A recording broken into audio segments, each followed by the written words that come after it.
Well, for more on the aftermath of this incredible flooding, we're live now to our reporter Nqobile Madlala, who's in Worcester, one of the hardest hit areas of the Western Cape. Nqobile, good afternoon to you. You've been around so much of the province in the last 48 hours. What are you seeing there? Well, definitely, Stevens, yes, we have been all around. And in fact, where we are now, we are in Worcester, and this is where you find a lot of farm winelands. And what we are understanding now is that in the area that we are standing in, it's basically a bridge that goes into the winelands, which is right behind us, and it's all been swept away. So what you see behind me is actually the overflow. So there was no water that was going through this area, and this entire bridge is just broken down. But what this means as well is that most of the people that work in this area have no access to going to the city or going to any other place. They basically cut off from the entire area for now. And of course they need some assistance, and we are told that it takes a very long time to walk if you try to walk this area. But of course, to get more details on that, and especially because a lot of people that live in this area are people that work in the farms, I'm going to speak to Billy. And Billy, you were just telling me that a lot of farm workers are going through a lot at this point based on what has happened. Yes, on Monday evening I got a call from some of the farm workers around here telling me that they have no access to town, and some of them are trapped right in their houses. They need to go on stacks of wood, firewood in front of the houses. I immediately made contact with the disaster management of the province, informing them of what's happening on some of the farms here around here. This is the area you called Underdurance and Elandia farming areas here. And so by yesterday morning, I spoke with the MEC of local government and environmental affairs, Anton Bradell again, and he assured me that they will bring some food parcels and stuff to dry blankets and stuff to these farm workers in some of the areas here.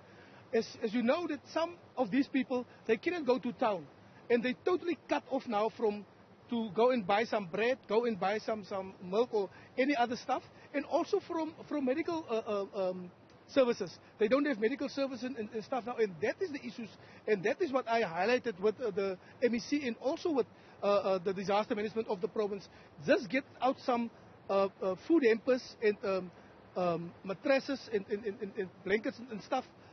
So that these people can just be helped to go on up until this bridge and the roads to these areas have been fixed. How many homes or how many people are we talking at this point? There's a lot of homes and a lot of farms in this area, individual farms. But there's only one farm that I know of, a Troubadour farm. I think there's some 6 homes that's been affected. In one home, the fridge of one of these ladies have been washed away into the vineyards, and it is this bad because some farm workers they lost everything, and in these cases, your farmers and those people they are insured. They have paid insurance on the property and stuff. Farm workers cannot pay insurance on their stuff. They lost everything, and they cannot go on with it. So we need to talk about this. We need to address the issue, how we're going to fund and how can we deal with this loss of farm workers. And do we know if anyone has been affected in terms of their health in this area? Not as yet now, because I just spoke to the MEC this morning, and this morning there was not like in severe conditions or something on some farms, but we monitoring it with the social development and also the disaster management of the province. So I'm in constant contact with the MEC, and he is very much hands-on with what's going on in this area. And I mean, when you say you are in contact with the MEC, does that mean then they have delivered these blankets and this hot food to the workers here? This morning, there was no. I spoke to the guy on some of the farms. There was nothing. And then I think there was food hampers delivered this afternoon, or I think around 12 o'clock. There was food hampers delivered. And what does this mean, though, for agri-tourism when something like this happens?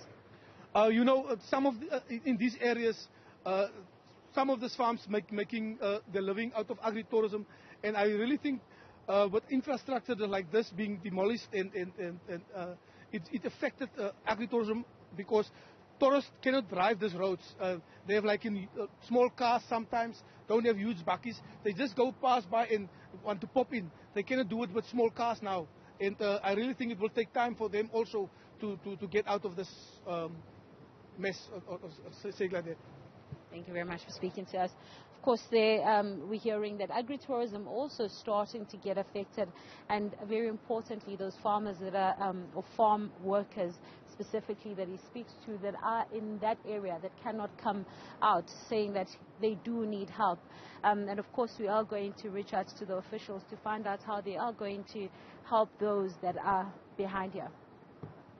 Nqobile Madlala, thank you very much indeed for that live update.